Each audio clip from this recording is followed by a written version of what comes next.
Яссауи жайлы қиссалар кітабынан 4-ші бөлім. Яссауи мен Хызыр ата. Хызыр ата Ыбырайым шайхының ескі досы еді. Ыбырайымға рухани сұхбатқа жиі келіп тұратын. Бала Ахмет қол қусырып қызмет қылатын. Естіген сөзін қағып алатын қаймақ құлақ еді. Баланың зеректігіне таңғалған Хызыр батасын беріпті. Қожа Ахмет жетіліп, яссыда медреседе ұстаған кезде де Хызыр жиі келетін.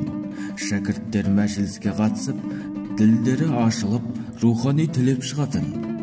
Ахметтің ықыласына риза болған Хызыр күн сайын сұхбат құрмаққа Құдайдың сүйген құлдарын іздеймін. Там қылаң берсе, батыс, шығыс, желдік, түстікке назар саламын. Бір күнде әлемді 7 рет шарлап шығам. Сонда да сенен артық ықыласты момын таба алмаймын. Алатаңмен араласып, зікір айтып шулаған сені ғана көрем. Сосын амал жоқ, яссыға бет бұрам.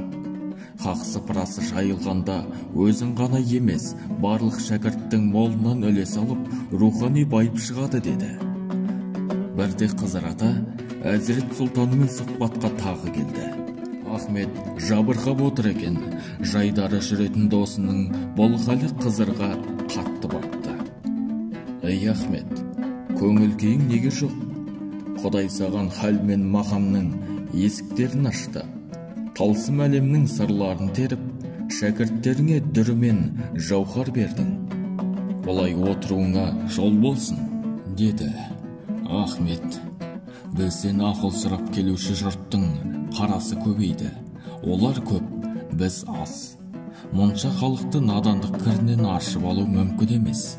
Олардың көбі іштарлықтан, күншілдіктен, бақталастықтан зардап шегеді. Қанша үгіт насихат қылсақ та, көңілдерін қаптаған қараңғылық пердесін жырта алмаймыз. Соны ойласам, өңешімнен ас өтпейді деді.